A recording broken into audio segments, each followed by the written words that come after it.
All right, that's enough of that startup stuff, everybody. Hello, my name is Kismet. I am the leader and founder of one of the longest running gaming guilds, Kismet Ring of Destiny. And tonight, we've been having lots of fun playing some Elder Scrolls Online. And right now, we're going to play some Fallout 4 with you guys hanging out in the stream. I appreciate everybody hanging out. I'm being a little bad.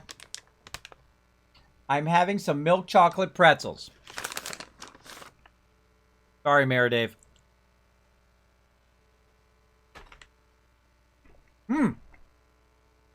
Those are super good. Super good. Super good. Sorry to make all you guys hungry now. Is your death counter for all the games you play or just Fallout 4? It is just for Fallout 4, Heemfum. I just leave it up. Oh, actually, you guys can't see it. Say hello to you guys in the chat. There's dog meat down there. He's watching you. Whoop. Let's jump over. Because I'm already in game. I'm ready to go. I got it set up. I don't mess around. Because we want to play some games. We're going to do so. Watch it. Look at this. Starting with a storm already. We're already starting off with trouble. So, as you may or may not know, I play a lot of Fallout. Fallout is one of my favorite series. I've played 1,600 hours plus now here in Fallout 4. I've played through 5 times. That'd be 10 times. I played through 5 times. And I have played through a normal mode, the old survival mode, and then 3 more times in the new survival mode, starting over every single time, by the way. So I did normal mode, did that to about level 91. That was about 500 hours in that. And then I started over in survival mode because it just got a little too easy. I didn't even finish the game. I'm like, this is getting too easy. I'm going to go ahead and try the survival mode, see how hard that is. Pretty tough in the very beginning. It can be very frustrating. But if you can get past that, if you can work your way through it and get to about level 20 or 30, then you start kind of building momentum, and then you can do much better in there. So I did that, and then, of course, that mode got pretty easy, the old survival mode. And I thought, oh, the new survival mode's coming out. Let's go try that. So then we did that as well. We played that all the way up to like a level 100 and something, 25 or 50 or something. I can't remember.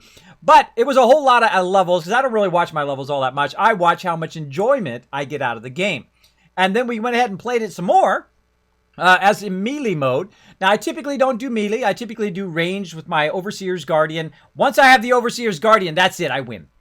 I don't care what mode I'm in. I win. That's it.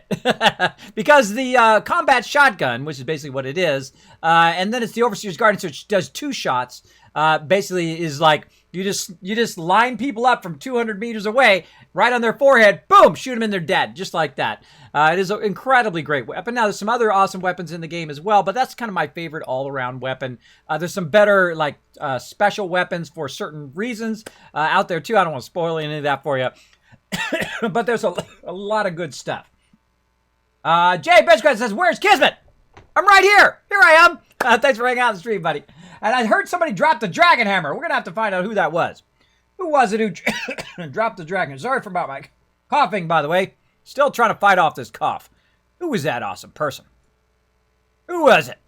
It was LT Kinslayer. LT Kinslayer, thanks so much for dropping the dragon hammer, crushing that follow button, and becoming part of the Kismet army. Because I missed it while I was transitioning, you know what? I'm going to do it again. There you go, just for you, buddy. Thanks for hanging out on the stream. Thanks for hitting that follow button. I appreciate it greatly. They call me Taj. What's up? Hello, all, says Taj. Have you played Fallout New Vegas recently? I have. I guess you can kind of call it recently. It was way back in November, I think it was, that we were playing it on the stream. Pretty fun. Now, I have a really nice machine that I'm on right now. I am playing in ultra settings with the HD textures DLC installed. I have all the DLC installed. I have 0 mods installed. I do not do third-party mods when I'm just playing through the game. I will add them later as kind of like DLC beyond the regular DLC. As well as I don't cheat. I don't shortcut. I don't glitch. I don't do any of that. You don't have to. You don't have to shortcut your journey. You can enjoy yourself along the way, and that's what my stream's all about. My stream's all about enjoying the journey along the way, and I take you guys along with me. I'm also going to share a lot of tips with you guys. Sheila, thank you so much also for dropping the dragon hammer, crushing that follow button, becoming part of the Kismet Army. Show them lots of love in the chat, everybody. Now, I'm going to take you guys in the journey along with me. I'm going to show you some of my best tips here in Fallout. Now, right now, you can see I'm way up here on top of this thing, and I've got this right here, which I call the Kismet Kill Box. Now, the Kismet kill box here is one of the most deadly things you could build for your settlement. Now, let's go ahead and run down here to get rid of this storm first, so we're not just standing around in this storm. All you need to do is just sleep for about an hour and see if it goes away. Boom. There we go. We got some fog. Maybe we'll sleep maybe till the morning time so we don't have to actually build stuff in the dark. So you guys, it's one of the things I really don't like when I'm watching some streams, and probably you guys are the same way. Let me know in the chat, is when you can't see anything. When it's like 7 days to die and it's like black and you can't even see what they're doing. They can see it because on their screen, it's just enough for them to see. But if you're watching it on Twitch or if you're watching on there, I try not to do stuff in the nighttime. I try not to build during the nighttime. I try to, I try to go just a little above and beyond for you guys watching on the stream. So that's what I prefer to do. So here we go. It's raining. I get no love here. Let's get no love. All right, let's do it some more. Return my sound down too. There we go. Come on, I need a sunny day. There we go. There's a nice sunny day for you guys. Now this right here, these turrets right here is an invention of mine. Now I have tried a bunch of different styles of defenses. I put up walls, I put up all sorts of traps, I have put different defenses in a whole bunch of different ways and searchlights and all that stuff. And I've literally spent hundreds of thousands of materials to try all those things out. And the ultimate thing that I found, you need no walls, no people as guards, no other resources except for the most basic wood resources and the heavy machine guns that I have right here. And that's it. That's all you need to defend your entire settlement. The Kismet kill box right here. So what it's going to do is it's going to turn, even though the turrets are facing this way right now, it'll turn and fire on anything that runs up on your settlement. Now notice how the degrees in which it can fire, right? It can fire in 360 degrees, and even I can't get into the settlement. Even if I was attacking my own settlement, this Kismet kill box would annihilate me if I wasn't sniping it from really, really far away. Other than that, if I come running up here, I would die. And here's how you tell. You go down here and you act like the raider, right? You're like, okay, the raider's coming in. He's going to attack this settlement with an axe. Probably not the best idea, but we're going to give it a try. And we're running up here, and all of a sudden, boom, all those turrets come to bear, especially if you're in a really bad spot. Like this spawns right over here. A lot of mobs will spawn right here. And then come running out of here. Look at that. Boom, all those turrets are going to come to bear. And I don't care if you're a legendary, I don't care if you're a whole group of legendary death claws. That's it. They're done. They're going to get annihilated and basically just pick up loot and just walk it in and drop it off. That's what I love to do. So you'll see me build the Kismet kill box in every single settlement. Now, tonight is all about how to become an awesome settlement overseer like me. Now, you see I'm on my overseer's desk, but I'm a nice overseer. I don't experiment on my people. I don't try to destroy them or anything like that or hurt them in any way. I'm the kind of overseer, like a certain overseer in the game that I don't want to spoil, who actually looks after the people in there and not what vault-tec wants. Right? I'm the overseer that looks after my people and helps them survive as opposed to doing those vault-tec experiments. That's just the way I am. Now, of course, your game, you can do whatever you want. For me, that's what I love to do. I help out my peeps.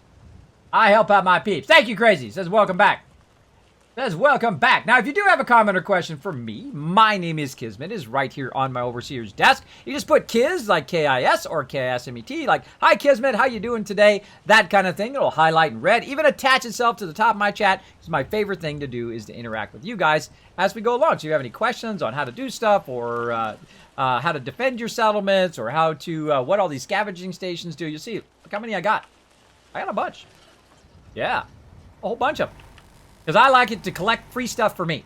Because this ain't no free ride. This ain't no free ride. If you want to be an awesome settlement overseer, you got to get your people working, and you got to get them working to the maximum efficiency, because they're going to make you a ton of money. And then you can take that money and go buy more stuff for them, or you can buy yourself the best armor in the game, or you can be like me and build up enough money in-game without cheating, no third-party mods, no glitching, no none of that, and you can get to a point where you're making 100,000 bottle caps in-game, totally legit, and you can buy out the vendors, all of the vendors, every couple days in-game. All of them. Without cheating, without any of that stuff. Just takes time, building up your settlements, building up your resources, and taking your time. And enjoy yourself. Enjoy yourself as you go along. And you're going to die a lot. I've died 27 times already, and I'm only like level 17. So there we go. And again, I've made it even harder for myself in this round because I can only kill stuff with my melee weapon. So I can't even use any rifles. I can use pistols to blow up turrets, but that's it. And I can use grenades, because those are the things I typically don't do. And to change up my gameplay, I love to do stuff that I don't normally do, because it forces me to learn new stuff. So that's what we'll do along the way. But I'm going to show you how I manage my settlements. That's what tonight is all about. We're also going to be doing a bunch of questing and stuff to try to level up. I need to get to my science as well. I need to unlock my science here so I can really start making a lot of water purifiers, which will make me hundreds of thousands of bottle caps once we get to that level. So I need 2 more levels to get that about halfway into 17. So we're going to get that going on. Get that going on. Hundreds of hugs of love. There you go. Oh, and we dished out some love there to everybody who did the retweets. Thank you so much for going over there and hitting that retweet button. Every time you go over there and hit that retweet button, gets everybody in the stream at certain levels. So if you retweet 5 times, everybody gets 50 Kiscaps. Boom, that's what you got right there. Now, those who are new to my stream, you're like, Kismet, what are Kiscaps? I don't understand. What is that? Well, here's the real-life versions of the Kiscaps. That's right. I got bottle caps with my name on it. How cool is that, huh? Very cool. I use them as business cards because I'm a graphic designer. I've been a graphic designer 25 years, and business cards are boring. But bottle caps as business cards is pretty cool. That's cool. Right in there. We can get it to focus. Focus today. It's upside down. There we go. Artist, gamer, and of course, proud Twitch broadcaster.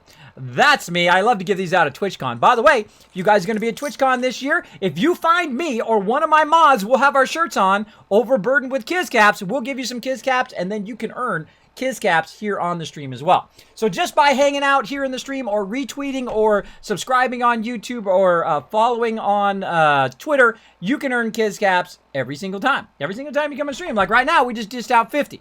We get 10 retweets, we're going to dish out another 100. So that's 150. We get to 15, boom, we'll dish out another 150. And then you can use those for giveaways and contests here in the stream. You're like, Kismet, what kind of giveaways? What stuff do you give away? Oh, I don't know. How about a whole bag of Kiscaps? I send those out to you. Kismet necklaces. Maybe you'll win a t-shirt. Maybe you'll win Fallout 4 itself. That's right. I've literally given away thousands of dollars of games on the stream thanks to my awesome supporters who send in games and say, Kismet, do you want to give this away on the stream? I'm like, absolutely. Let's give it away to somebody, which is pretty awesome. So when I feel like it, randomly, I have a whole list of things to give away. And I've given away Fallout 4, a bunch of copies of that, like 25 copies of 7 Days to Die. I've given away Far Cry 4. I've given away Civilization. I've given away the whole Far Cry series, by the way. Wolfenstein. We've given away just a ton of stuff. A giant list of games here on the stream. So be hanging out every night. You never know when we're going to do kind of a fun, random things. We give away a lot of awesome stuff. We've even given away a $80 pack of like 22 games. Where you get just a massive pack of like AAA games, which is pretty cool. So yes, so be watching for that.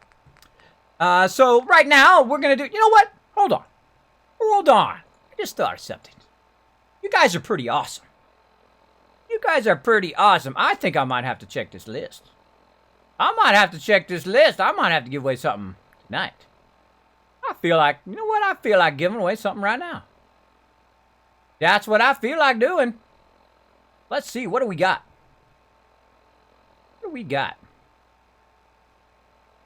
Let's see. A whole list of stuff here. You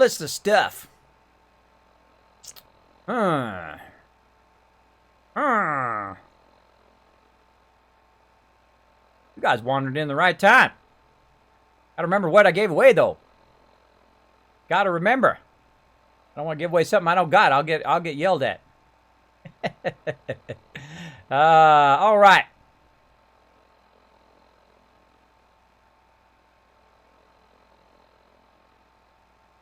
Cool. Okay, so we gave that away. I see. We got here. We got, oh, yeah. Got here. I think we're going to give this one away. We're going to start this one going right now. Okay. This is your chance to be interactive in the stream and possibly win yourself a cool game. Now, there's a game right here called Tropico 4. I'm a big fan of Tropico, by the way, of the old original version. Super fun. So what I'm going to do is I'm going to start a giveaway right this moment because you guys are awesome. I think you guys are awesome enough to start that giveaway. Let's do it. So we're going to give away Tropico 4 Steam Special Edition. It's going to cost you 1 Kiz Cap. Now, again, you just earn them just by hanging out in the stream. Sometimes we bonus Kiz Caps all the time when you guys retweet. So the way you check your Kiz Caps is you simply go and you go !loot. Right? Let me go ahead and pull up my thing here. My little pop-up graphics. Boom! Yes, I do all my own graphics, by the way. There they are, raining down the Kiz Caps. So if you want to enter a contest, you could use !bet. But since we're doing a giveaway, we're going to do !ticket. So we're going to go !ticket, space, and then how many Kiz Caps you would like to spend or how many tickets you would like to buy with your Kiz Caps to be part of that giveaway. Well, let me go ahead and start that giveaway up right now. Boom! Go for it, everybody. Go for it. You're going to see it drop in the chat. Go !loot, check it out. Now, I don't think you guys got enough. For those who just came in the stream, I don't think you guys got enough Kiz Caps. And thanks for hanging out tonight, by the way. I'm going to go ahead and get my mods, give you guys an additional 250 Kiz Caps just for being awesome, just for hanging out tonight. So let's go ahead and dish out another 250 Kiz Caps so everybody can be part of that shot at Tropico. That's the way I am. I love to reward people who've been in my stream a lot because they, of course, building up lots of Kiz Caps. They can use their Kiz Caps towards these giveaways.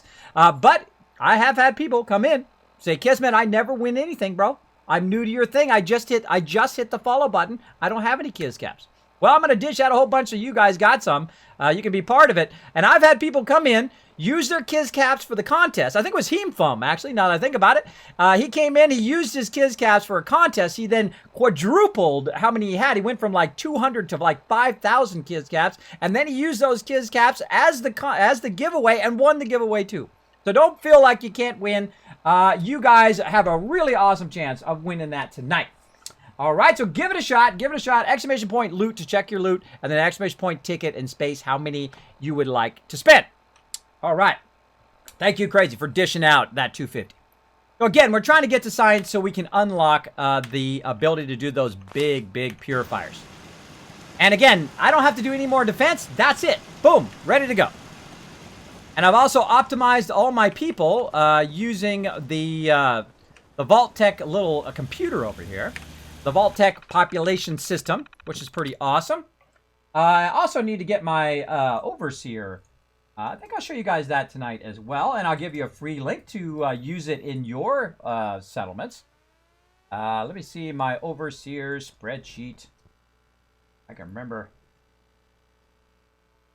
There we go. I will get you guys the link here. I think we have a command for it. Don't we have a command for the overseer spreadsheet? I have to remember. I have not done it in a while. Usually I kind of cycle back around to the overseer spreadsheet here. Don't see it. There it is. I found it. Right here. Now I've made a free spreadsheet. Boom, that you guys can use right there in the chat. Hey, Jazz Sands, what's up? And Nooshki! Nooshki's gonna go for it. Nooshki's gonna go for that game. I love giving out games in the stream. That was one of my big goals when I first started as a streamer, is to give back to everybody who hit that follow button. Now, right about December, I hit about 5,000 followers. And what I did was I was going to give away just about 10 or 20 games that people had donated to the stream along the way. That was kind of my big way of giving back for everybody who hit that follow button along the way. Well, it ended up we gave away hundreds of games because people kept donating stuff. Literally, I got on December 25th, which I've never worked on Christmas Eve or Christmas Day before. But we literally were giving them away every 5 minutes. We had so many games to give away. Every 5 minutes, I was just giving stuff away. We just been exhausted. We've been absolutely exhausted. There we go. Mr. Jesse Kismet, you spoke about Overseer's Rifle Guardian. Can you show us this weapon? You know what? It's funny you should ask that. I just happen to have it handy. Look at that. How awesome of a streamer that I would have that handy to show you exactly how I normally gear that out. Come on, you gotta give me a +1 in the chat for that. Come on. There it is right here. Now, if you want to just see the corner here, let me just blow it up nice and big so you guys can see it. Now it'd really be awesome if I suddenly had like a cool like red arrow that popped up, and then I could like point it out so you don't have to look all over the screen, and I could say, you know what, right here I have a 308 receiver, And I used a long ported barrel. I used the recoil compensating stock, as well as a large quick eject mag. And I do not use the sniper scope. Notice I don't use the sniper scope. I use the reflex sight. Now, the reason why I do that is because when you're using that sniper scope, it's hard to shoot stuff up close, right? You can't hip fire. You can't aim fire up close. So what I do is I don't use it at all, but all I do is just take that little green circle and put it on their forehead when they're really far away, and then boom, there went their head. Just like that. I can snipe them for forever. So try this build on your particular Overseer's Guardian, and then make sure you buy a lot of 308 ammo. Every time you see 308 ammo, buy that sucker. I don't care if you've only got 50 caps left, buy that 308 ammo every single time. But yeah, I go above and beyond, as you can see. Make my own 3D graphics, and I have stuff ready for when you guys ask me those questions. So if you would like to see that, feel free to ask away. I like to keep it handy. Now, again, I'm not doing it in this round. Now, look how much damage it does. Look at this over here. This is how much damage it does. Now, making sure you got the Rifleman perk as well. 180 damage per shot. Per shot. And how fast can I shoot? Like this. Boom, boom, boom, boom, boom, boom, boom. 10 shots, that's a lot of damage. That's 1,800 damage in just a few seconds. You can kill just about anything. Death Claws, whatever it is, you can annihilate them with the Overseer's Guardian. So my favorite weapon in the game. Now, of course, there's a lot of other cool weapons, and we're gonna explore a lot of melee weapons in this playthrough. So we're gonna get that going on. Get that going on. Well, thanks for hanging out on the stream, and that is a fantastic question. Hey, Jang, what's up, buddy? All right, Kismet giveaway, exactly. Exactly. Now, let me go ahead and get this Settlement Overseer thing up here for you. And let me go ahead and pull up my window thingy. My window thingy. No captcha. Just going to say okay to that. That off. There we go. Okay, so let me go ahead and get this ready for you. I normally have this ready, but I think I took it. Yeah, I did. I took it off my overlay here when I'm kind of getting set up for my. I'm gonna get my old PC that kind of died on me and redo that PC so I can have that as my streaming PC now. But I'm gonna show you what I call my Settlement Overseer, and it is awesome. It is a whole lot of awesome sauce. And let me go ahead and just click a few more buttons here, and I will get it for you. You guys will be like, oh, Kismet, that is the stuff, man. That is the stuff. Let's see. Ooh. A lot of buttons to click as a streamer. Buttons. Buttons to clicky click. And bingo! It's a humongous! It is huge mungus. Okay, less huge mungus. There we go.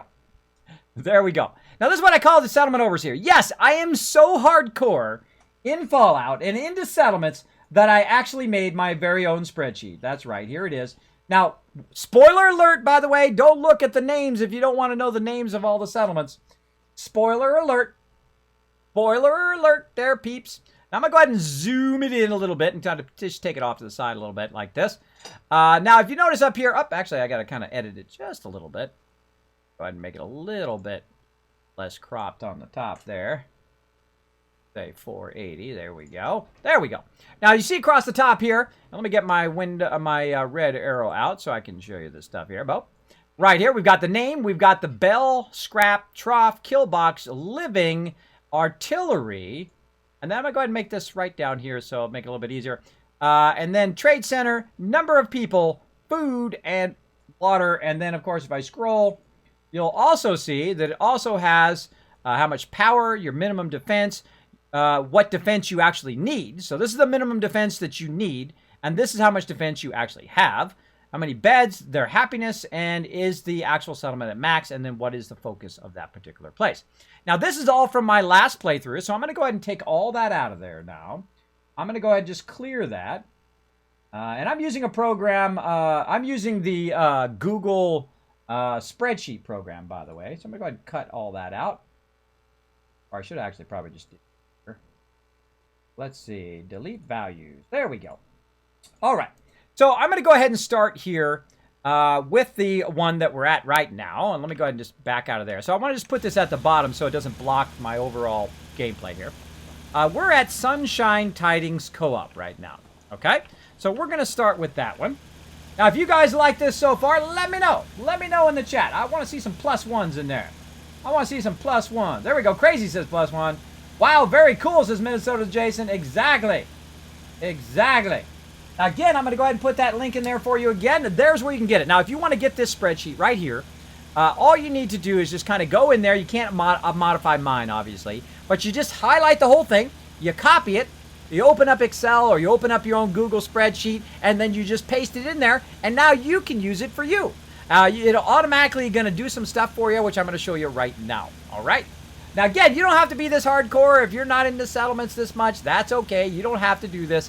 I just am at that level. Because you know what? Your Pip-Boy sucks. I'm sorry. I'm sorry to tell you. It sucks. Because, you know, when you go to the data and you go to workshop, this is nearly always wrong. This is nearly always wrong every single time, unless you're actually at that settlement, right? Otherwise, it's usually wrong, which is kind of lame. Kind of lame. But, so instead of using that, and I don't trust any of those numbers, I go to the location and I take the numbers from that location, right? So I'm going to go ahead and hit escape or tab to get out of there. I'm going to hold down V to get my numbers at the top of the screen. There we go. And then I'm going to scroll down a bit here. You're going to see it scroll down below there. And I'm going to scroll to the one we're at right now, Sunshine Tidings, and try to get it to be right at the top here. See if I get it. There we go. All right, cool. We got it right there at the top. And I'm going to go ahead and slide this down just a little bit more. There we go. So we just see just that one, so it doesn't take up the whole entire screen. Yoshi's like +1. Jazz Sands like +1. Okay, so of course we're going to scroll all the way back to the left, and we're going to start with the first one, Scrap in Clear. You can see me through my transparent. Isn't that cool how transparent my 3D arrow is? I think that's cool. That was a lot of work, by the way, to make that work. A lot of work. A lot of my stuff in my stream pushes the edge of what you can do in streaming software. I do like the largest size animated alerts. I do the largest size of animations. I do videos. You'll see all sorts of pop-up graphics. Yeah, I go just a bit above and beyond, as you can see. And of course, I've got my Kismet t-shirt on, which is pretty awesome. Pretty awesome. Okay, so let's get started. Oh, I see some that I didn't clear here. Hold on. Hold on. Let me clear that. Clear those. Oh, okay. So now, what I'm going to do is just copy from another area where I have this kind of off the edge. And... Oh. Hold on a second. Thought I told it to clear. Right. Told it to clear it, but it came back again. Look at that, how Abernathy Farm came back. That's weird. That's weird. Bad Google. Bad Google. Delete values. Yay. All right, there we go. Yay. Okay, so the first thing is we want to go ahead and just kind of copy some of this here and some of this here to just try to get rid of some of this coloring. And actually, I'm going to grab this one and put it down here.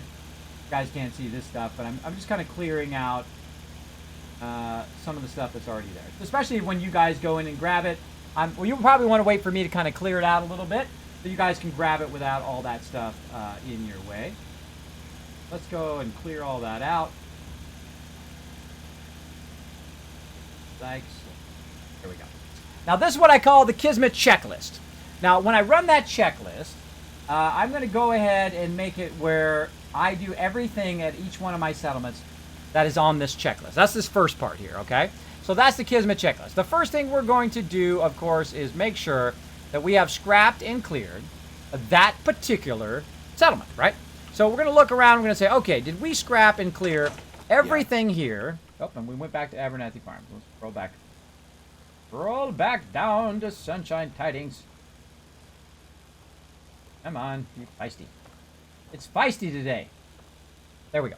Sunshine Tidings. So what we're going to do is we're going to run around and say, okay, did we scrap everything? Because I keep nothing. I scrap it all. There's nothing, no reason for me to keep it unless you like the aesthetic value of it. But you just run around and say, oh, I missed that. Okay, let me make sure that I scrap that. Get my arrow out of my way there. Arrow. So there. So I missed that one thing. I always find I missed a thing or two when I'm running around scrapping, but I try to be as thorough as possible. So we're going to run back the other way here and see what we can find. Loading lantern.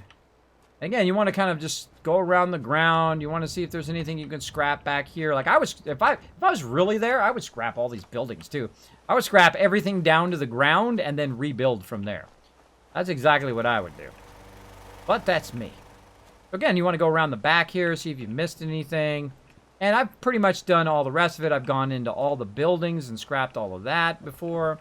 You see there's nothing in the rooms here because I don't want people sitting in here. Eventually, I'll build them their own special house in the middle of the settlement, which will be their place. And, of course, that'll bring my happiness way up. But look at my happiness already. I've got... Oh, my thing's in the way. Hold on. Let me move my little mission TwitchCon. I'm trying to get to TwitchCon, by the way. If you would like to donate to get me and my mods to TwitchCon, that would be awesome. You can just go ahead and press that donate button. All donations and everything is going toward that TwitchCon trip. I hope to make it. I hope to make it. Trying to get those donations going early so that I can get those tickets early so they don't cost as much. I try to scrimp and save, especially when people are donating to the stream. I try to make every penny go as far as it can toward that stuff. So again, you see I've scrapped everything here. So we're going to call that as good. We're going to call that as done. We've scrapped everything, and we're going to go ahead and mark that as a yes. Yes. Bingo. All right, now I'm also going to put a little green there and then mark it as yes, like so that I know that is done. Okay, so we've scrapped and cleared. Now, supply line. Does this particular settlement have a supply line? Now, by the way, I'm not going to be going this slow the whole entire time. I will speed up at some point. I'm getting kind of a weird blue screen thing going on right now. Hold on as I fix my blue screen. Always something. Always something as a streamer. It's always something. Da, da, da, da. Boom. Fixed. Okay. Okay, thanks for hanging out, everybody. Appreciate it. Okay, so there is number one. So what's supply line? Well, supply line is when you hit C, you go down here, you hit your tab key, you bring up your map, or hit M for map, and then right down here it says show supply lines. Now, I'm on the PC. Now, you can't see it because my thing is blocking it right now, but I'm going to move it out of the way here just for a second. Now, down here at the bottom is, not it, oh, there's my arrow. Right here at the bottom, you can see it says show supply lines. We're going to hit the C key on PC, and then it's going to show us our supply lines. Of course, we can go in and zoom out and take a look at how our current supply lines is. So the Starlight, or not Starlight Driving, but is the Sunshine Tidings Co-op connected to the rest of my settlements? Yes, they are. They are. So if I go down here and pull this back up again, then I can just simply take the one that I've already got. There's a little square down here, by the way, that you can just drag to the right. A little too far. A little too far with that dragging. Just kind of drag it to the right. Come on. Drag it to the right. There we go. Well, loves to be feisty. So you just drag it to the right. Boom. You don't have to retype it or nothing. It just makes a copy of it. Okay, boom. We've got a supply line. Do we have a beacon? Do we have a beacon? So we're going to look around and say, do we have a radio beacon? Yes, we can see it way over there on the side. Let's run over there just so you guys can see it nice and close. There we go. So we've got a radio beacon going. Right? Now, once you get this down, of course, it goes way faster than this. You can just, you already know what you put down. Now, normally, when I'm playing in the old survival mode or in the normal mode, which is the modes that I've played. I haven't played in the in-between modes. I'm usually like normal mode or like the hardest mode. That's me. What I will do is I will also create a quick travel. Now, in the new survival mode, you can't quick travel. You can't even save. I can't save. That's right. And you're like, what? You can't save in the entire game? No, you save every time you sleep in the bed, but it doesn't give you an option to quick save or to save, so you have to find a bed. So the new survival mode is like the great search for beds. That's all you're doing. You're looking for a bed to sleep in so that you can save your game. You'll see me do it quite often in this playthrough. But the quick travel you can't do either. You can't quick travel. You got to take a vertibird or you have to walk there in the new survival mode. So what is this useful for?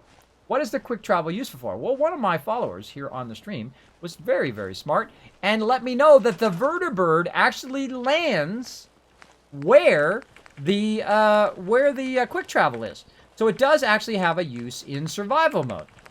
And I've tried it, and I've even made a helicopter landing pad on top of my vault that works perfectly, by the way. It works fantastically. So you can totally do that. Turn down my light a little bit. I think that's what's going on. There we go. Yeah, turn down the light a little bit. So that's what you can do. You can go in and you can set it where you want your vertibird to land. So if you don't want it to land way out in the middle of the boonies, you can tell it to land right here. Or maybe I want it to land over here on this side in case I'm coming back to try to defend it. But what I'm going to do is I'm going to say my vertibird landing zone is going to be, let's say, right here. So if I can land here in the vertibird and then run inside here and maybe, do a little, well, I'm getting shot at kind of thing, right? Or I can move it over here and have it land right off to the side here, which rarely people attack from this side. And you can get off the vertibird and run in here and have some cover, right? If you want. So it's really up to you. So that's actually where the vertibird will land in the new survival mode. Now I'm in the hardest mode in the game. It's about 10 to 100 times harder than other modes. And it's definitely hard in the beginning. Very, very hard. And it gets a little easier as you go along. Now, next thing is the quick shop. What is the quick shop? Well, normally, when you go in and you first start your settlement, you're going to have the workshop and maybe some other crafting things, right? So to get into the workshop, you will go ahead and hit transfer, right? So transfer stuff between the workshop and your inventory, or inventory into workshop, workshop into your inventory, vice versa. I can hit T, and anything that I have that's junk will just automatically jump in there. I can also put other stuff in there as well. And then this is the workshop. Now, you don't have to go to this red thing. Of course, if you see this red thing, you know that's probably a settlement. But if you make a quick shop, you don't have to run to there every single time. And what I use is this little stove because it takes barely any resources. And look I can put it right on the edge of the settlement. Right on the edge of the settlement. So when I'm hoofing up, if I'm overburdened with 10 tons of stuff and I'm walking up here, right, and I want to get to the thing as quick as possible because I don't want to die because you take damage, I can then go to the workshop, access the workshop from that particular thing. So I don't have to walk all the way over there. I can just get right here at the edge of the settlement, use it, and then I'm out of here. Right? So you'll see me use that quite often throughout all my settlements. That's called the quick shop. All right, so we got that done. Now, do we have a bell here? Now, a bell is really great for pulling in your people for two reasons. One, because you want to assign them somewhere. Of course, if you have the vault-tec, you can just use the vault-tec population management. Much easier, by the way. Way easier to use that. But if you don't have it, you have to go and micromanage all your people and tell them where to go, right? Which is pretty awesome. I think a pretty awesome system anyway. Hey, it's Dark Angel. What's up? Hey, Kismet in chat. Finally back home from work. Welcome, Dark Angel. We're talking about how to become an awesome settlement overseer right now. Talking about my best tips right now. Best tips. Jazz says, Kismet is over level 15. I was hoping he would deploy a few robots in his robot delivery system tonight. The spreadsheet class is not what I was expecting. Well, I will be actually doing a bit of that quest line today, so it's funny that you mentioned that, Mayor Dave. We will be trying the robot, get that robot quest line going so that I can build some robots, and then the delivery system is actually what we're going to be doing tomorrow. Mayor Dave, he's always like in the same zone as me. I always appreciate that. Got work to do. We always think very much alike. So there we go. So basically, we got that set up, and we've got to get that going. So there we go. And the bell, that's what we're talking about. Bell, I got distracted. So here's the bell right here. You ring the bell. It pulls everybody to the bell. Now, one reason is to assign them, like if I was going to assign them to food or whatever, I can go in to the workshop and check, like so. I can check what they're doing, right? This person here is assigned to fast travel. This guy's doing nothing. That guy's doing a whole lot of nothing. Hey, there ain't doing nothing in my settlements, bro. There ain't no nothing. There is working, and then there's hit the road. That's the two options in my settlement. All right, so I assigned him over here now to the scavenging station. So he's going to find me a whole bunch of junk throughout there. So you can check people this way. If you don't have the vault-tec thing here for the population management, you can just manually check them. Now the other reason I use the bell, and this is a really great reason, is whenever I want to collect, like, mute fruit, I will ring the bell to get them out of my way. Look at all this mute fruit. And then I can run along here without people in my way, grabbing the mute fruit, other than probably Piper. What's going on? Might run in front of me. Let's trade some things. But other than that, boom, look at that. I just collected all tons of mute fruit without people in my way. So there's 2 Kismet tips for you right there. All right, now let's check and see if there's anybody else slacking off at the settlement, simply by going over here and checking our population management. Like so. And we'll check a vocational overview and see if everybody's just standing around. Nope, we got 6 farmers and 10 scavengers and 1 caravan. That is 17 people. Let's see how many people we have here. We have a total of 17 people. So all 17 people are rocking it. And we have our bell. Oh. Now, scavenging stations I also called scrap stations. So do we have at least 1 scrapping station? Yeah, we got a bunch of them. We got a bunch of them. But yeah, we're going to mark that as good. Kids, your favorite companion. Dogmeat is my favorite companion in the game. But my favorite person to have with me? I don't know. I like all the companions except for McCready because he's creepy and he's underhanded. So I like them all. So I love to run with whoever. But probably Piper. I don't know. Piper is pretty close between Piper and Kate. Because when you give them the chain laser gun, they own, man. You give them some military fatigues and you put some ballistic weave on it. And then you give them some really nice heavy armor. And then give them that chain laser gun and let them go loose on super mutants, man. I just let them kill them all. I got, go get them, Piper. Piper's like, yeah! Whoa! Just mowing them down. It's a lot of fun. You'll see me do that later. You'll see me do that later. I'm power to the ladies, man. Power to the ladies in the game. Kids, how do you lump the IDA on the items in your find around... found it in a mess. I have crates and other storage full. Yes, what you want to do is I set my stuff up in kind of multiple categories, right? Stuff that I'm keeping for my settlers or for my companions.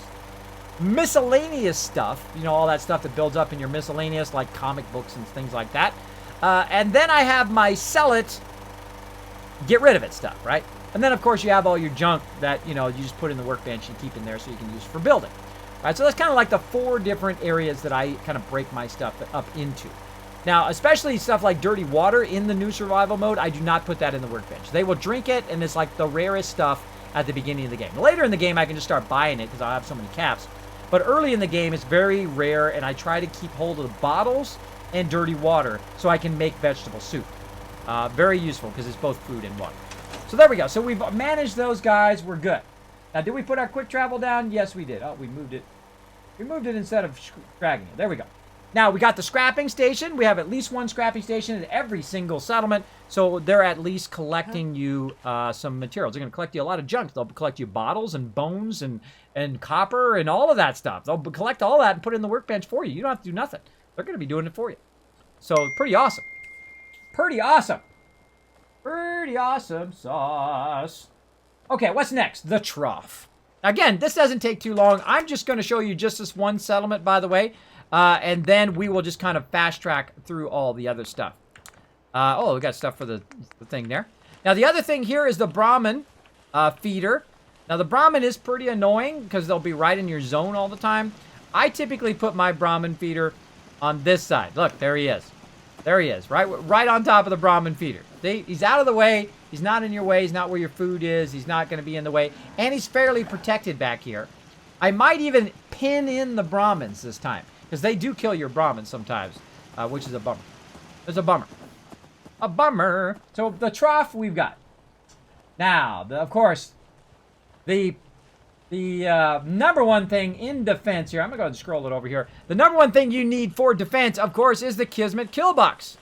Do we have a full-sized kill box that's going to annihilate anything that is dumb enough to attack our settlements? Yep, we do. We do. Right here. Right there. It's right up there. We're going to get that going on. Now, what else we got? What else we got? We're going to go ahead and look for living quarters. Now, they don't have any living quarters right now. But living quarters is simply you build them an actual house and stuff. I may do that back at Sanctuary. I do not do that in my remote ones. I usually do it in my main ones first and then work my way up. But these guys are already 74% happiness. I mean, they're already pretty efficient. Pretty efficient. And eventually I'll get it up to 80 and so forth. Now, the next thing you'll see there is artillery. Now, I do this stuff much later when I have more resources, is I will put an artillery in every single settlement. So no matter where I am, I can call down the artillery. I can shoot off and pull in the Minutemen. I can do a whole lot of that stuff and have a lot of fun. Now, do I have trade centers? Now, this also means how many trade centers do I have? Now, here at this particular settlement, did I do it here yet? I don't think, oh, I didn't have enough caps. That's right. I didn't have enough caps to do it last time. So what I will do is at least put, at the very bare minimum, I will put the clinic down. Right? So I will put a clinic down, but I'm just off by about 25 caps to put the clinic down. So we're going to sell some stuff. We'll come back and do that. But then I will put one for one trade center. And I will try to get all 6 trade centers here and then have people, of course, manning them so I can sell stuff to them. I don't have to run to vendors anymore. And then I will build them up where they get like 800 or 1,000 caps and I can sell them just a mass amount of stuff. You'll see me making the big money. You'll see me making the big money. Denver Broncos hanging out. Hey, Kismet, how are you and your family? I'm just recovering from surgery. I had a Wednesday. I had gallbladder removed to gallstones. I had my gallbladder removed. You know how many years I suffered with gallbladder pain? 5 years.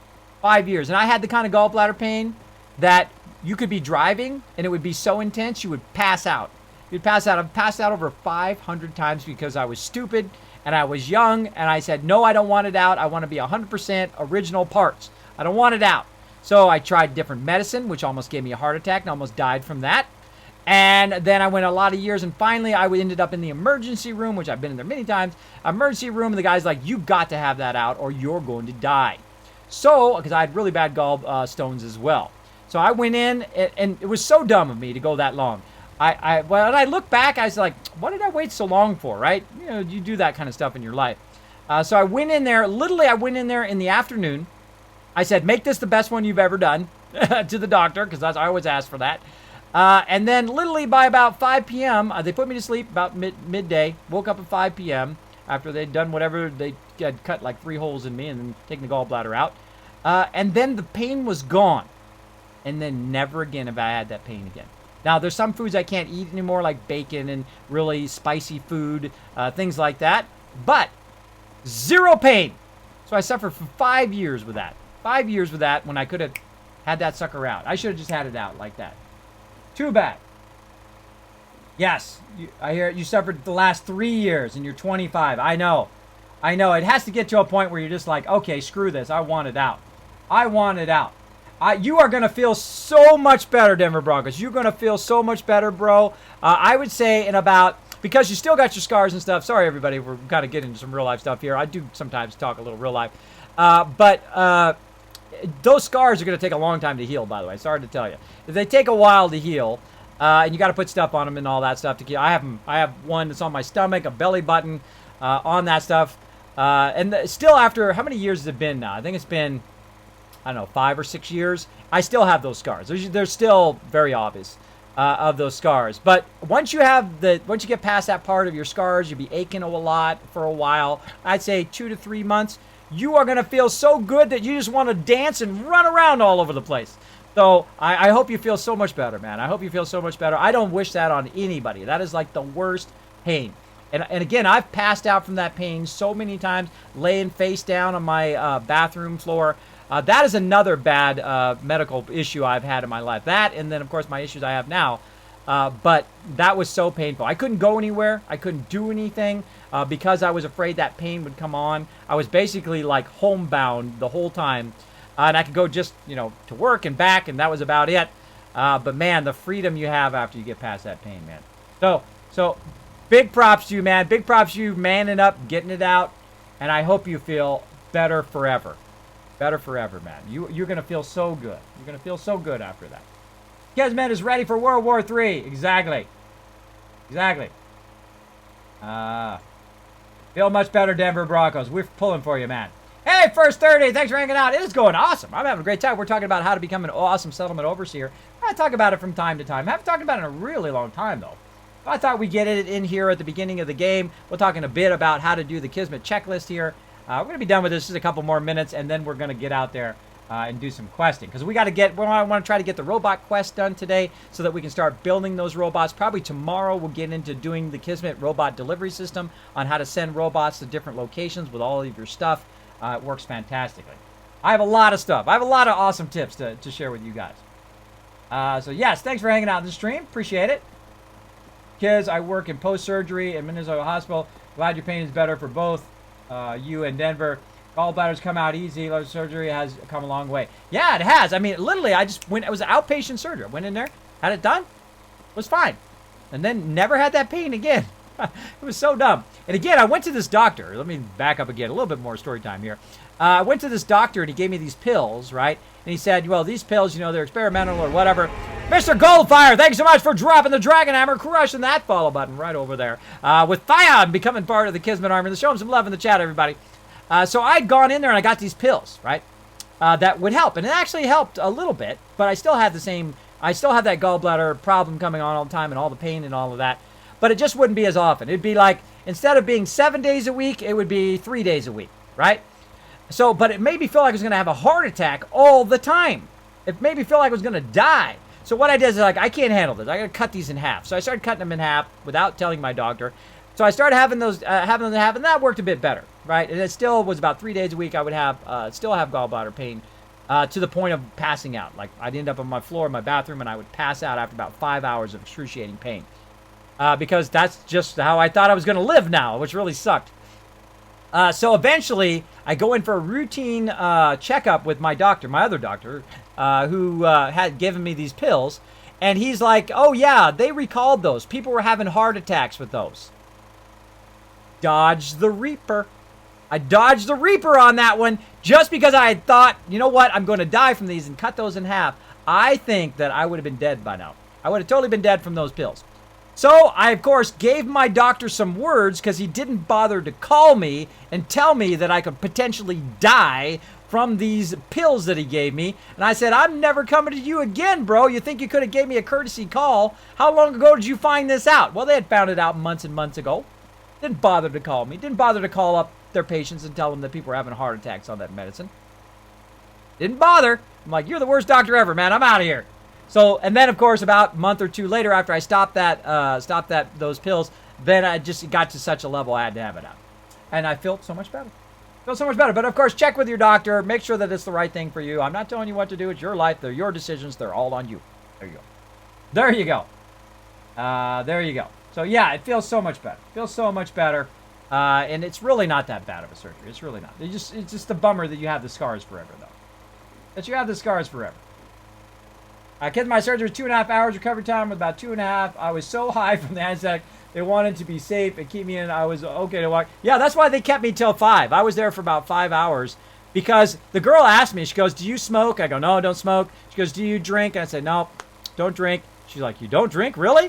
Like, that was something weird? I'm like, yeah, I don't drink because I have other medical conditions where I can't drink because it just makes me incredibly ill, right?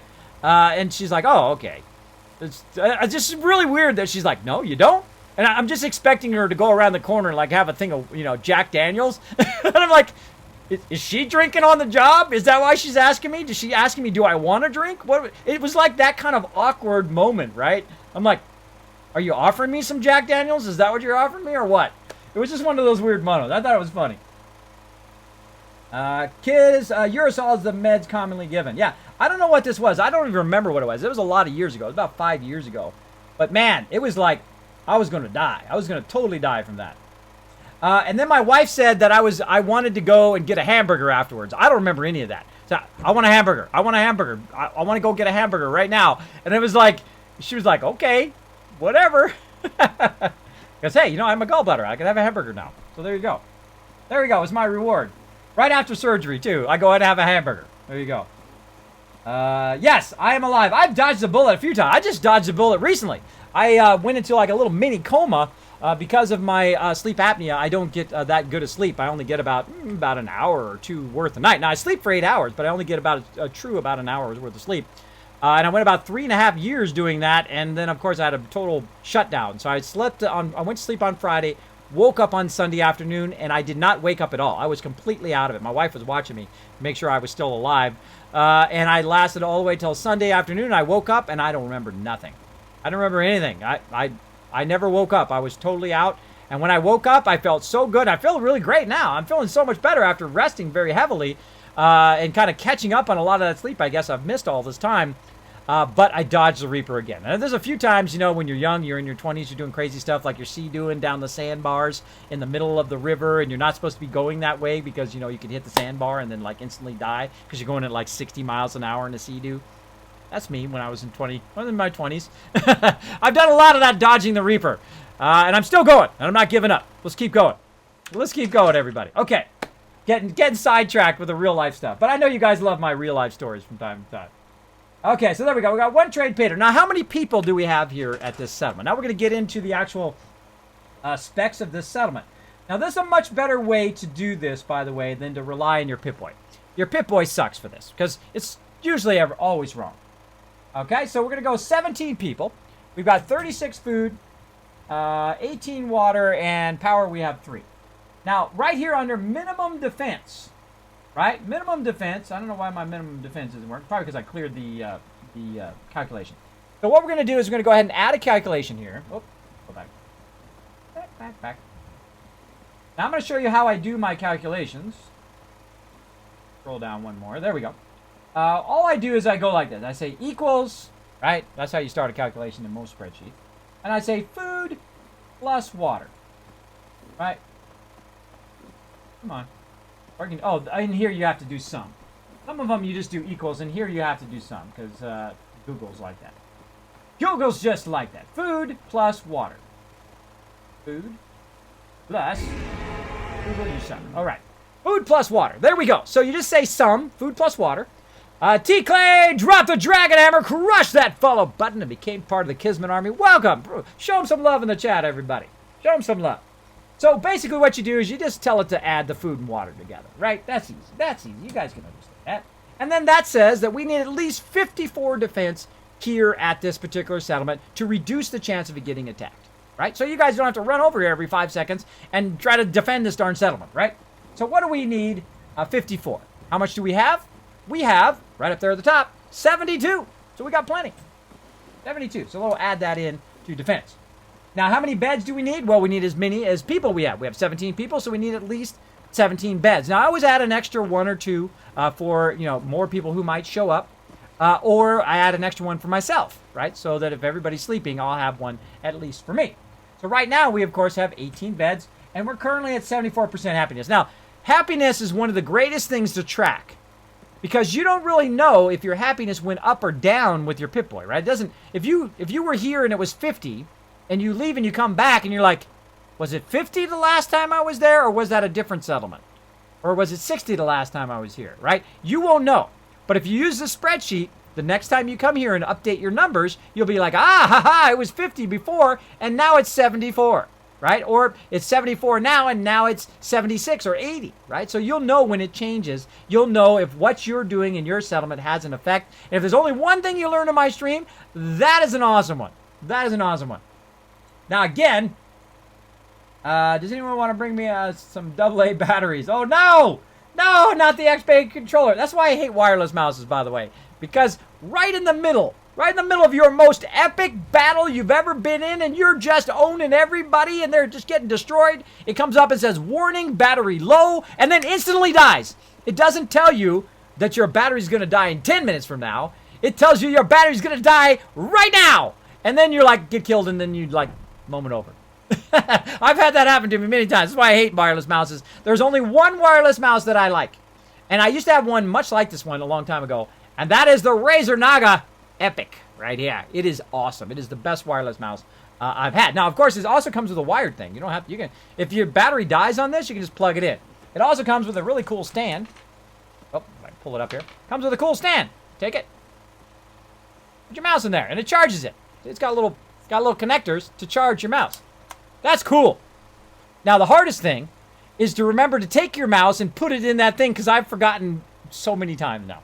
I've forgotten so many times to put it in there. And then you guys like, Kismet's like a Kismet's like a Razor fan. He's like a Razor guy. Well, hey, I like good stuff. I like stuff that works great. Now, if you're into Logitech, I've had a Logitech mouse last me 9 years. Had 8 buttons on it. Amazing. If you got another brand that you like, more power to you. Go like what you like. For me, you know, it works great. And I do a lot of MMOs, so I love the 12 buttons on the side. I think it's one of the greatest mouses for MMOs and that kind of stuff. I also use it, by the way, I use a Razer Naga for 3D programs, which I'm going to show you in my creative streams. How to program that and how to get it to make it easier for you to use all your tools. Pretty cool. Kismet, I'm currently taking hydrodome. Yeah, for the pain. But I'm lucky, no crucial pain. I don't like taking even aspirin. I don't like taking any medicine at all. So, you know, I will normally, like, if I have a headache, I won't even take aspirin. I just tough it out. But yeah, they did give me that hydro, whatever it's called. I'm not very much into medical terms, but they gave me that stuff, and that stuff made me feel like I wasn't even myself. I was just like, right? My brain didn't work. Not that it works great anymore, but I was just out of it. I hate that feeling. I hate that feeling of not being like super sharp and in the zone, right? It's very tough. Thanks for letting me know, Danica Hamilton. I appreciate it. I appreciate you had to go. Hopefully your bladder feels much better. Thanks for hanging out in the stream. There we go. King Leopold said, doing great, Tanushki. Now back to Fallout business, Kismet. May be a dumb question coming from me, but how do you scavenge agent work? And I want to figure it out. Oh, I'm definitely going to talk about that here in a second.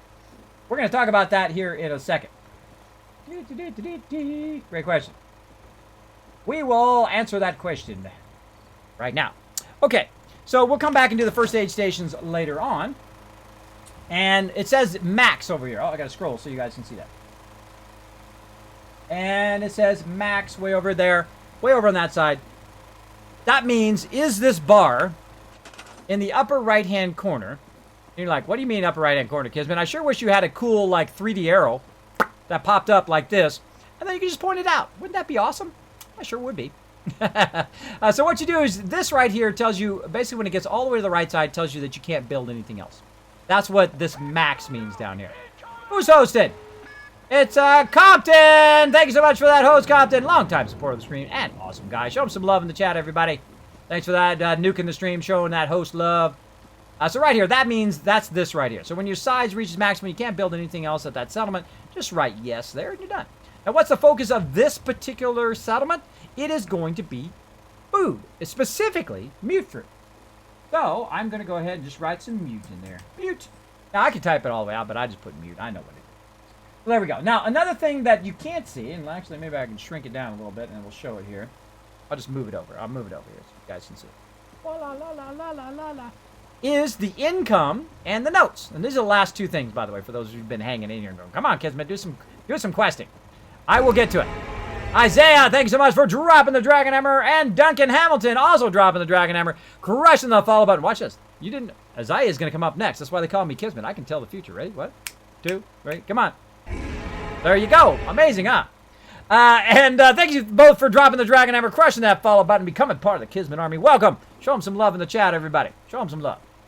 All right, so the last two things here is income. So you can list how much income this particular thing is. Like put 1,000 purified water, or 1,300 purified water, or 5,000 caps, or whatever monetary thing you want to do. Usually I'd say how much purified water I'm doing at each location, or how much mute fruit, or how much just cash I'm getting from my trade centers, that kind of thing.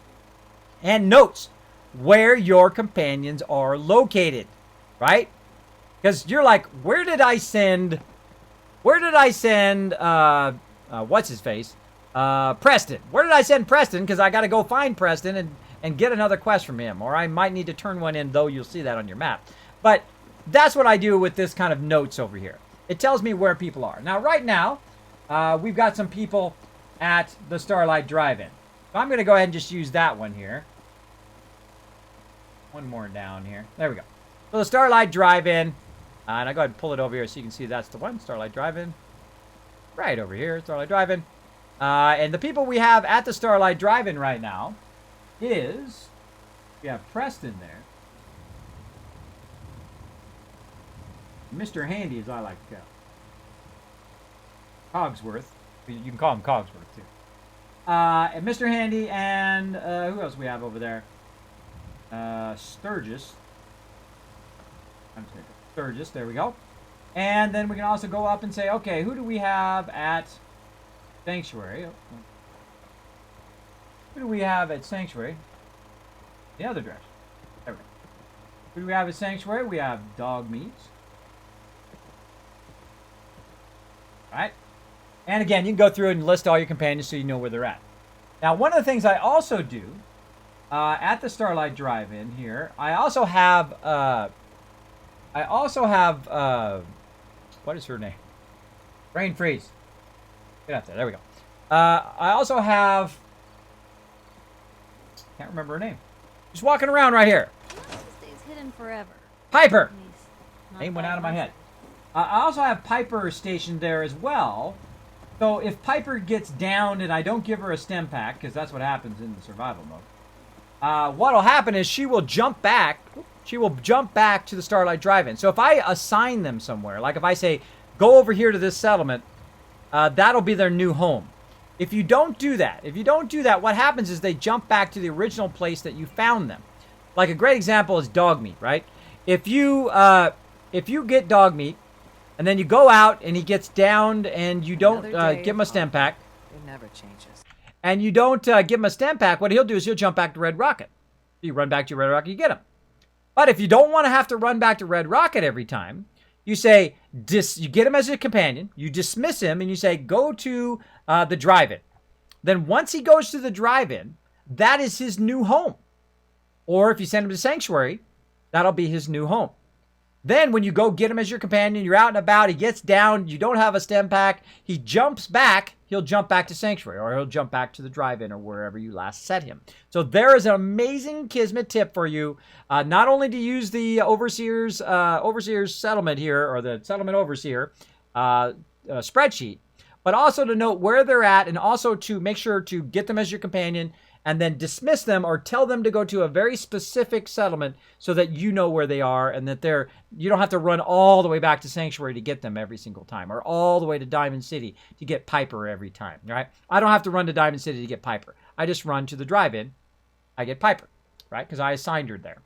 So great Kismet tip for you right there. So if you like that Kismet tip, do a +1 in the chat. If you did like how to do the Overseer's the Settlement Overseer here, make sure to throw a 1 in the chat as well. I'm going to go ahead and give you that link to that right there. You can go ahead, follow that link, go ahead and highlight the whole entire spreadsheet, copy it, and then paste it into your very own spreadsheet, or you can download it. You can go right up to the top up here to the menu. Let's see, where is it at? File menu, download as, and then you can download right here as a Microsoft. Oh, let's see if you guys can see that. Come here. Download as Microsoft Excel. Can you guys see that? No. Not see it. Never. What if I pull it up? There we go. All right. So, file, download as Microsoft Excel right there. So you can download it as a Microsoft Excel document, or odds, you can download a PDF if you want, but I would say you want to download it as an Excel. Or again, you can copy it. You can copy it and then just paste it into your own Google spreadsheet, because Google spreadsheet is free. Free! And free is awesome. All right, so we're going to keep that down there at the bottom of the screen. So when we go through various settlements, we're going to go ahead and put that in there. By the way, if you just tuned into the stream, right now you can actually win. Night, Minnesota Jason. Thank you for that kind words. He says, Kiz, I'm turning in for the night. Glad I found your channel. Thank you, Minnesota Jason. Appreciate that big time. I'm going to put that in my nice things that people say. Stuff that inspires me every day. I work 7 days a week on my stream, all day, every spare minute that I can. I am working on my stream, and I appreciate all that inspiration every single day. Every single day, in every single way. Okay, so again, you can get that spreadsheet right there, and I'm going to go ahead and turn that off for now, because we need to get questing. Now, we're going to go into the second part of the stream here, where I do some questing. Now, we did some stuff there. Look, see? Everybody's in their beds, but I got me a bed. That's why I've got that 18th bed. So I have a place to sleep. Now, we've been working so long, it got dark again. So let's go ahead and go about another, let's see, 6 hours. It's going to get us to about 8 a.m. And we're going to get out there on the road, and we're going to do some questing. Now, I'm probably going to die a lot. That's why I got that death counter right there. My invention. We're going to have some fun. Now, before I go, I do need to kind of stock up on some water. go ahead and drink some agua. And we'll come back to the settlements another time. We'll work on getting this one a medical station and all of that. Probably a little bit tomorrow. But I do want to get the robots unlocked and want to get my delivery system going. All right, now I'm properly hydrated, but I still need some food. Well, let's go ahead and get our food going on. Let's see what we've got. Baked bloat pie, there we go. Crispy squirrel bits are always tasty. There we go, still hungry. There we go, properly fed. All right, and you'll see my action points go all the way back up over there. And we're good. Now that we got that squared away and we have the ability to run, let me see if how many stuff I have in me. 154. Oh, I'm almost... Oh, let's get Piper, too. Where's Piper? Hi, how are you? Yeah. Piper. Hey. Aha, I remembered, everybody. Look, I remembered. I don't always remember. I'm going to admit it. Sometimes I forget to clear companion. Anybody watching the stream who forgets to to clear their companions before they go? I sometimes forget. Now, I gave her a shotgun, and I've also given her the Righteous Authority from my buddy Paladin Dance. So she's got some really nice weapons. So she just goes out there with a shotgun and unloads, and then I wait till everybody gets on her, and then I run out there and I chop them up with my axe. That's what I do. I'm very overburdened right now. I'm going to go over here and hit R and then hit T. Oh, drop it all in the workbench. Let's go ahead and get rid of some of this stuff that I don't want to carry around with me. We're going to kind of clean house here. Now, one of the things I do... Oh, I don't want to do antibiotics. Is I keep antibiotics on me. Now, everything else, I'm just going to go ahead and move over. Everything else, except for my stem packs, I always keep antibiotics and stem packs on me at all times. There's some vegetable soup. I would just keep that on me for now. And then what I do is I go back and I say, okay, is there anything I want to take with me? Okay, I'm going to take some food, maybe some melons. Those are good for water. Some murloc meat is good. Go cook that up a little bit. Maybe some mutant hound chops. Some more mutt chops. Coca-Cola. I do not carry purified water. I sell that. Rad roach meat, ribeye steak. Stuff like that. Just food that I would carry around. Now, the vegetable soup is also food and water. But when I just need food, then I use the food. But when I need food and water, then I would use my vegetable soup. So there we go. And then we save. Because now we're prepped and ready to go. She's emptied out. I'm emptied out. We're ready to run out there and get into some trouble. But what we need to do is get our radio here. And we need to find our caravan distress frequency. Listen in. Oh, I think I got my music off again. Hold on. I've got to turn my music back on. I have to keep my music off, otherwise I'll get striked on YouTube. So, if you're a streamer, by the way, better turn your radio all the way down most of the time. All right, there we go. Some serious help. We're just east of Watts Consumer Electronics. If anyone in the vicinity can come help, now's the time. Ada, loop this message. All right.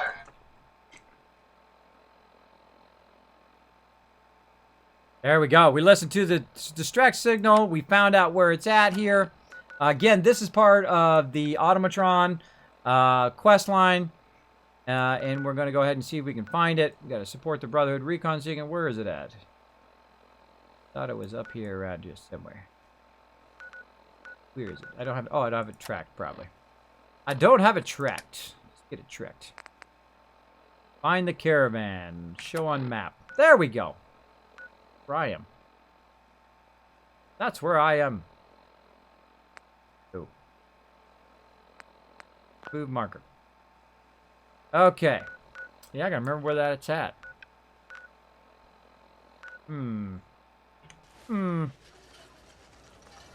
I've got to remember where that's at. That's the hard part. I walk by it, but there it is, way over here. It's way over here. So yeah, we've got to cut through, go by Corvega, probably go around behind the Corvega and try to make it down to the caravan. That's going to be quite the journey. But we can try to go through Grey Garden, which we haven't unlocked yet. We have not unlocked Oberlin Station yet. So we're probably going to need to swing up to the Starlight Drive-In, save there. Well, actually, we go to Covenant and save. Yeah, we'll go across Starlight Drive into Covenant, save, and then we'll go down and try to find the caravan. That is what we're going to do. Oh, my mod chat went off. Why did my mod chat go off? Sorry, mods, if you're trying to talk to me, my mod chat went off for some reason. There we go. All right, so if mods were trying to tell me anything, feel free to tell me again. For some reason, my mod chat went off. Okay, Kismet Compton is asking, Kiz, what earphones do you have? I have the wireless. Right here. You can show you the symbol there. They are awesome wireless headphones. I could have got the Apple ones, I guess.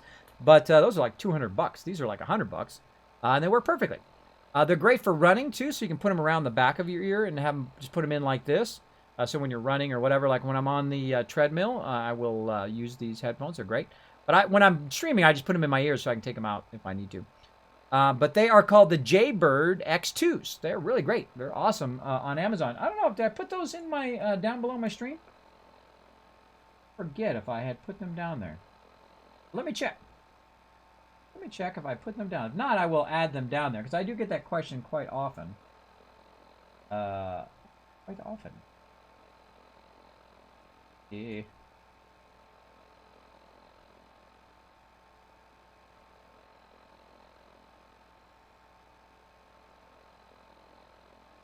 I do not have them down there. Huh.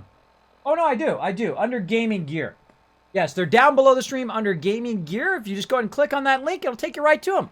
Because that's the way I am. Because I get that question all the time. And when I'm looking at other people's gear, I hate the fact when they don't have a link. If you're going to... Streamers. If you're going to put your gear down below your stream, put a link there to make it easy on people. Do them a solid, right? Do everybody in the stream a solid by putting a link to whatever you're saying your build is. So if you want to check them out, the Jaybirds, they are right down below the stream under gaming gear. And they last about 5 hours. They last a long time, and they only take like about an hour or two to charge. So if you're gaming for about 5 hours, usually I'll use these. If I'm mega streaming, I also have my kind of earbuds here. By the way, I did get my wife a different pair of headsets, so I do actually have my Razer Kakaras around here somewhere. I could actually be using those. But these are great. These are actually really fit in your ear. I can't hear anything else. I mean, if there was like a cannon going off in the background, I couldn't hear nothing. All I hear is the game, and then, of course, you guys hitting the dragon hammer. So there we go. There we go. Let's see. Kismet making things easy to follow just for you. Exactly, Nightbot. Exactly, that's what I try to do. Kiz, my first ever playthrough of this game, I played through it in Korean. Oh, well, there you go. There you go. So, hey, Bayram, thanks for hanging out in the chat, buddy. Always great to see ya. Welcome, welcome.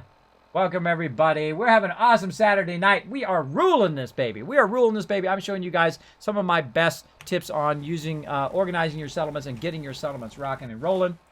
One of my favorite things to do is the settlements. I really enjoy it. I never get tired of doing it. Wait till we get to the point where we can build mega structures and stuff.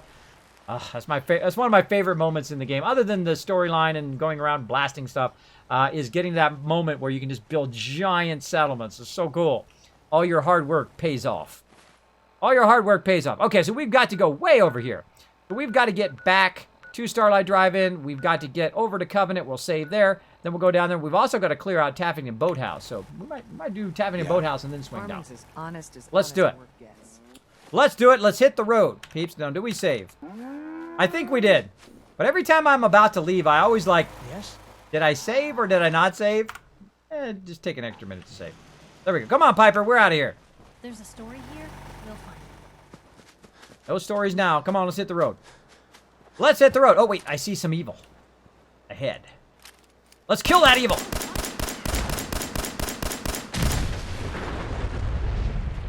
I win. I blow up cars for two reasons. One, it's incredibly fun to blow up cars. Two,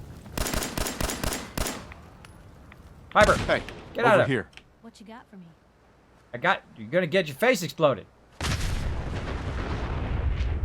One, it's super fun, and two, this way it doesn't explode when I'm standing next to it. Right? I would rather it explode on my terms than explode in my face. Which I have died to those before. I didn't even know you could shoot those, by the way. I didn't even know you could shoot them and blow them up all this time. About 500 hours in, I realized I can blow up those cars myself. That's a much better way of doing it. Dead peeps. Sorry, you be dead, bro. Thanks for all the loot. Thanks for all the sweet loot. Now, we'll go back and we'll sell some of that loot and all that in another night, probably tomorrow. Because tomorrow we're going to be playing Fallout 4 all night long. On Saturdays, we play for about half a night, half a stream. And then on Sundays, we play all night long. It's just going to be us and Fallout 4. We're going to get really far, hopefully. Really far. But I don't like to walk along the roads too much because what happens is super mutants come out of nowhere. Did you burn your butt? Did you burn your butt, Piper? Alright, let's keep going. Now again, I can't shoot people with the gun, but I can shoot cars. Now be careful that your provisioner is not too close. Or some of your settlers, because they will die too.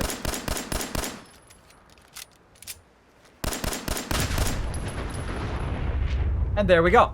Now another thing that can happen, when your settlers are walking by here and then some bad guys shoot that and it blows it up, it actually kills your settlers. So you got to watch out for that too. That's another reason you'll see me go along and just try to destroy it. Now my goal is to destroy every single car in the wasteland. And I'll do it. I'm going to get it done. I'm going to get it done. Also, it's really fun. It's really, really fun. All right, let's go ahead and mark the Scarlet Drive-In so we can see in which direction we're going. Let's do this. Again, you'll see me kind of walk off track most of the time here. You don't want to be out in the open when you're melee. Being out in the open when you're melee is not a smart move. In there. And again, I'm playing in Ultra mode with the HD texture DLC and all the other DLCs turned on. It is beautiful. You guys can't quite appreciate, probably, on the stream. But I'm going to do you guys a favor here who are watching it back on YouTube. Because I will upload this to YouTube in 1080 HD, by the way, in super high quality. So you guys can see the fact that right here, that you can actually see the stitching. You can see the stitching on the clothes. It is beautiful. It is actually amazing. Incredibly beautiful textures, that HD texture pack. It's about 60 gigs, by the way, if you're thinking about downloading it. Make sure you have enough room on your hard drive. Because 60 gigs is a lot. It's a lot. Reload. Weapon away. Alright, am I going in the right direction? Yes. Alright, let's get booking here. Let's get booking. We got stuff to do. I have a feeling I'm going to die a lot. A lot I'm going to die. No mission, says Zero Tolerance. Yes, I have some missions. But I'm going to go do some right now. I'm going to unlock the ability to do the robots. So I'm going to get the Automatron quest line going. That's one of probably the first DLCs that I get going. I won't do Nuka World or won't do Far Harbor until later. But early on, I definitely want to get that robot one going. I'm just at the right level to do it, by the way. I'm just about... I mean, I could have done it at 15. But I'm at 17 right now. I'm just about right level to get that unlocked. Of course, those robots take a lot of resources, too. A lot of resources. So here I am at the drive-in. And notice I've got a clinic right here. I try to have a clinic at every single one. That's the first thing I put down. Whoop, don't shoot her. Don't shoot her in the face. I have accidentally done that before. Yeah. I was trying to skip the dialogue, and she's like, here you go, you're all solved. I healed you all up. And I'm like, thanks, boom. And then I like accidentally shoot her. I'm like, whoops. I'm pretty beat up. I've seen worse. So watch out. Uh-huh. Compton, Kiss, you're so cool. No, you're so cool, Compton, for hanging out on the stream. I appreciate it. Appreciate it, bro. Thanks for hanging out. And that's that. Kismet, just killing defenseless cars. They're evil. They're evil. They're up to no good. Off you go then. They're up to no good. All right, so as you can see, all my conditions are now gone. I have full AP bar, which makes my bar disappear. I am styling. Now, another thing I can do is just walk right over here. Notice I've got a pressure plate right here. Walk right through here. Oh, it's not quite working as good as it usually does. Just made a change to that. Because usually I could just hit this and walk through here, and then it would just take care of it. But you kind of have to finagle it now. You got to finagle it till it finally gets it. There we go. Okay, so I removed a bunch of my radiation that I had, but you can't see because the bar is behind me. Sorry about that. And then we're going to go ahead and sleep again to save, and then it's also going to heal me up a bit. Actually, let's go ahead and save for a full 8 hours and get our... Actually, I could have just done 7 hours since I already did 1 hour. But let's go ahead and save for the full time so we get that well rested. Oh, there we are. Well rested. And I need a little touch of water. Huh? Luckily, I've got some water right here. And there we go. Full AP bar. No conditions, no nothing. Okay, now we've got some people here who are doing nothing. Boom, that person. Gonna move them. Because here at the drive-in, it does one thing and one thing only. And that is it recruits people. Cogsworth over there. How many people we got? 7. Gotta be some more people hanging around here. Let's hit the bell. Here's a little trick. You hit the bell, you sit in a chair, or you go sleep for 1 hour. All of a sudden, boom, everybody's over here. You don't have to wait for him to walk all over here. Well, this guy, I think I already moved him. You can tell I already moved him because it's Sunshine Tidings is not an option. So we'll cancel. Sturgis. Yeah, Sturgis and June Long's here. Got Preston hanging out. That's good. Every time I see her walking as a provisioner, it just makes me smile. Marcy, you suck! Got a bad attitude. Marcy's got a bad attitude. So I made her into my provisioner and made her walk the plank, basically. Walk the plank.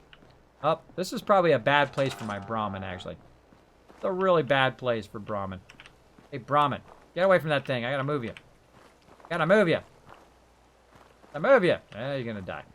Because they come down right from the hill there. They'll probably kill that Brahmin. I should probably move them inside, but I can't. You can't control your Brahmin. Once they're in that Brahmin trough, you have to kind of come in here and grab it before they get to it. So that helps as well. But let's get going. We've got to get from here. We're going to get from Starlight Drive-In. We're going to get to Coveted. Let's go. Let's go. Let's all go to the movies. Yeah, I hate her. I know. Oh! Backstag! Where'd he go? All right, let's go have some dinner. Hey.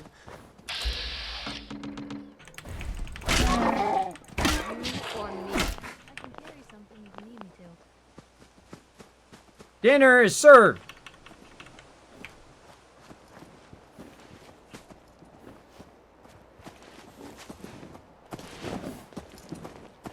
Hi, how are you? Doing good. Piper. There you Whoa.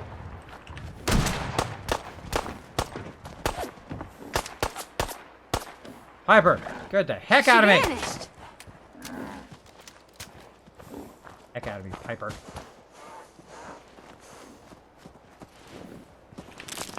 Okay, well, now that we've had a heart attack, thanks to Piper. Now, I killed the other one, which made her aggro on that one. Gotta be. Piper, come on. Doing. One was enough. More, huh? Oh, Picked on the wrong people today. shoot me, Piper.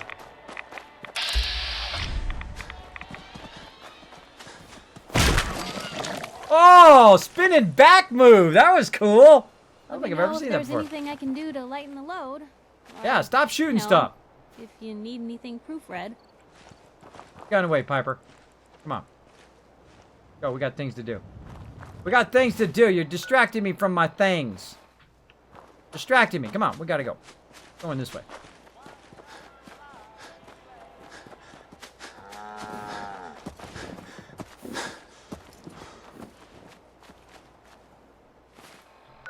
Going the right way? Yeah.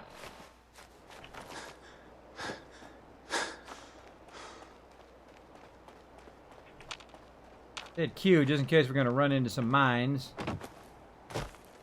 Light coming from? From the glowing fungus. Got the glowing fungus among us. Alright, over the river and through the woods, everybody. Over the river and through the woods. To Grandma's house we go. Yes, you and I have one thing in common. We both hate Marcy. Exactly. Exactly! Stop being so negative. So I banished her. I didn't want to listen to her at Sanctuary, so I banished her to the drive-in, and then I made her into a provisioner. I had to check your phone there, Chewy. I see you in mod chat. There you go. Kismet, are you doing melee on survival? Yes, Denver Broncos. On the new survival mode, which of course is the hardest mode in the game. Incredibly difficult. Blue, we're not. They're here. Come on, punk. What you got?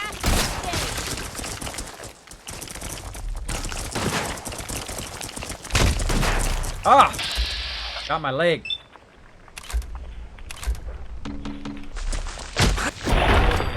Take that, sucker! Merry Christmas.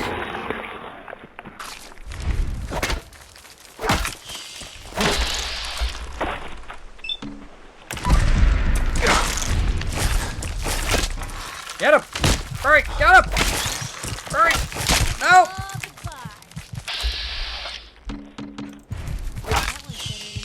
Oh my gosh! You guys like to see my hit points right now?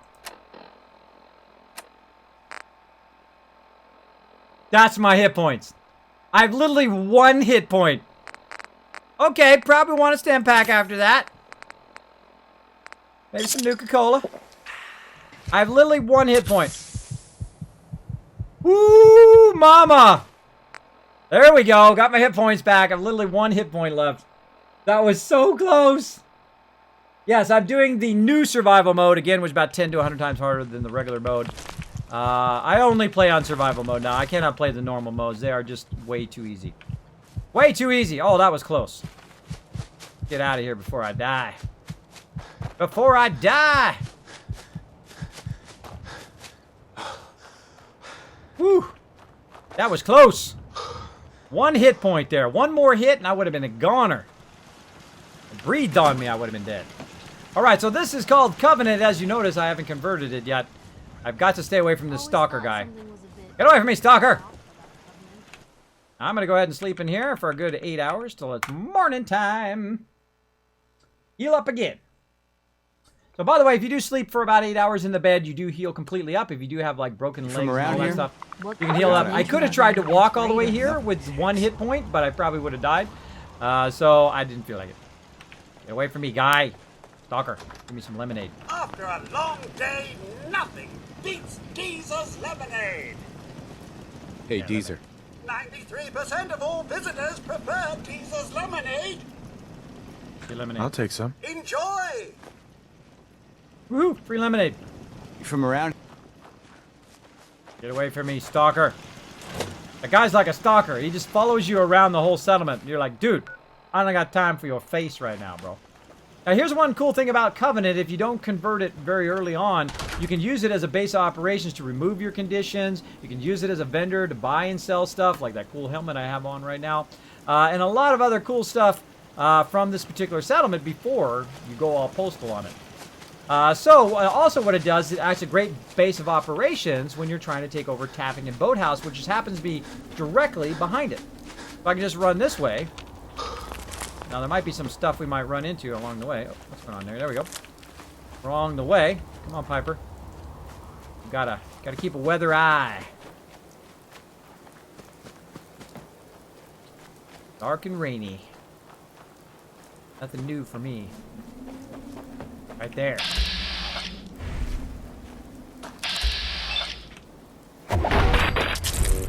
Ours now.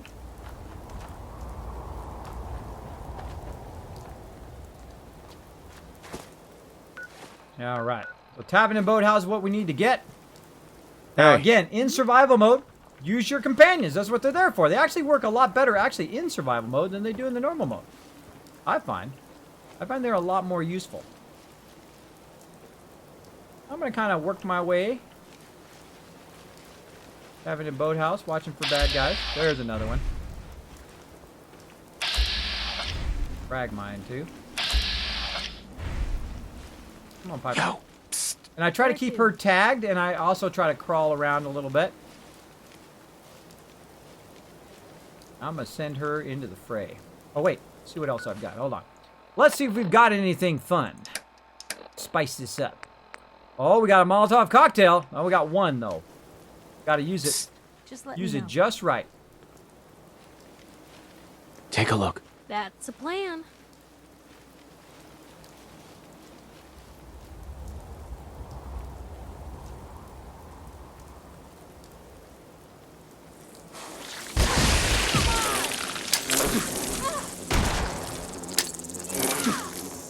Why the heck is it not throwing? Oh, get this first. Held your own,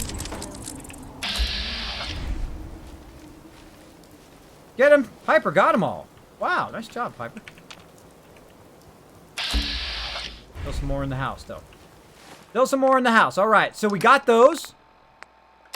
I was trying to throw the Molotov cocktail, but it wouldn't throw it. All right, we ate some food. Where'd that guy go? I want to loot him. Want to loot him. There he is. Woo, all right. Kismet, if you wish to do something, you see the Christmas decoration within the next 24 hours in game. Oh, you can. Why, is it December 25th? Oh, it is. Yeah. What do you know? You know. Her eyes open. Usually these ones out here in the front, I just snipe them with the Overseer's Guardian, but Piper's got my back. I think we need some more food, though. Now, here's another thing in survival mode that you want to do is you want to kind of start your healing before you get into battle, right? Like, you can go ahead and eat a bunch of stuff, so it's healing you, and as you're taking damage, it's also healing you at the same time. That's another great Kismet tip for you to try to help you survive while you're getting hit a lot. Now, what I can do, instead of running in there, is I could run all the way back to especially in the new survival mode, I can run all the way back to Covenant, save over there, and then come back and do this other round of people, but I'm a little crazy, so let's do it. Let's do it. Damn flying syringes!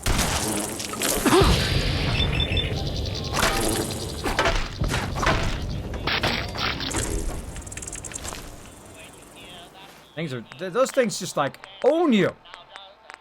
I have plenty of stem packs, so I'm going to burn one of those. Where'd you go, Piper? Hey, Point the way.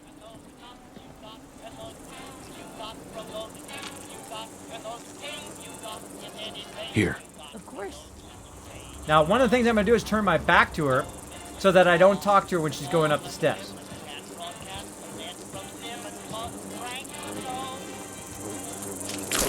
Gone. Just like that.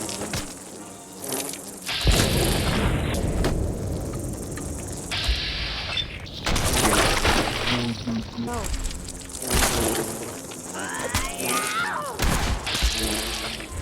Better her than me. Again, use your companions to tank the damage. Like that. Awesome. We'll loot all this later. Come on, Piper. Slow and easy. Slow and easy. In no hurry. What's going on out here, peeps? Peepy peeps?